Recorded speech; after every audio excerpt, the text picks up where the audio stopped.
brought you by Silver Pumps and Motors. Top quality और consistent performance के लिए सिर्फ सिल्वर पंप्स नाम याद रखना. తనకు మాట్లాడే సమయం ఇవ్వడం ఇష్టం లేకే ప్రతిపక్ష హోదా ఇవ్వట్లేదని జగన్ విమర్శించారు. ఆ వ్యాఖ్యలకు కూడా కౌంటర్ ఇచ్చారు మంత్రి గుమ్మడి సంధ్యారాణి. ప్రతిపక్షం అన్నది ఎన్ని సీట్లన్నా ఉండదు, పక్కన పెట్టమ్మా. ఉండేటి రెండు పార్టీలు, ఒకటి అధికార పార్టీ, రెండోది ప్రతిపక్ష పార్టీ.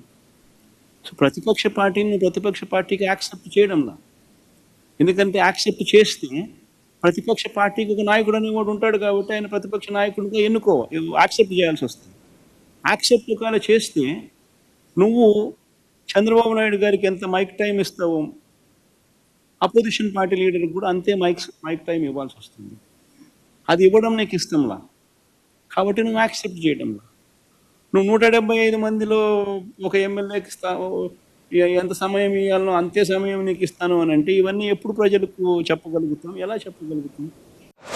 మీకు మతిపోయి మాట్లాడుతున్నారు. మీకు అసెంబ్లీకి రావాలి అనిపిస్తే రండి, రాకూడదనుకుంటే రాజీనామా చేసి పొండి. అంతేగాని చంద్రబాబు నాయుడు గారిని ఇంకొకసారి నోటుకొచ్చినట్టు మాట్లాడితే మొన్నసారి 11 సీట్లతో బయటికి గెంటేశారు.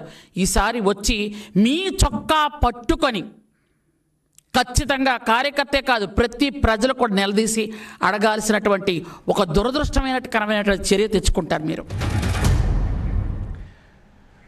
చంద్రబాబు నటనకు అవార్డు కూడా ఇవ్వచ్చంటూ జగన్ విమర్శించారు. అయితే జగన్ అంతకు మించి నటిస్తున్నారంటూ మండిపడ్డారు మంత్రి గుమ్మడి సంధ్యారాణి.